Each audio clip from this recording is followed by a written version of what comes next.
Hey guys, my name is Sam, aka Mr. Two Pairs Minimum, and today we're going to take a look at the 991 by New Balance in collaboration with the London-based running club Run the Boroughs in the London Marathon colorway. Before we start, I just want to say, please could you drop a follow, a like, and subscribe? It really helps my page grow and reach new audiences. Back to the shoes. These released in late September 2021 here in the UK for the retail price of £190. Quick disclaimer, this pair is 100% authentic from the New Balance London store, and it comes in a brown made in England cardboard box with the style code being M991LM.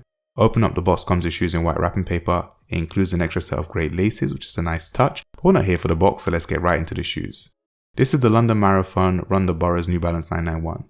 It features a brown and grey suede upper with blue hits on both sides of the end logos on its mid panel, as well as hits on the heel and midsole. It features a white London Marathon branded insoles that sits on an off-white midsole with black and grey absorbed cushioned outsoles. My favourite feature is the cute Run the Borough tongue patch. The materials are fantastic, the colourway is clean with a nice pop of colour. These may not be a 2 pairs minimum for me, but these are a great shoe.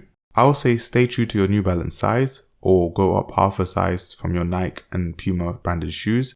Finally, did you manage to pick these up? Did you miss out or did you pass? Let me know why in the comments below. That's it. Thank you so much for watching. Please comment run it to show me you watch this video to the end. It's Samuel Sagwa on my social media links. Apart from that, have a good day.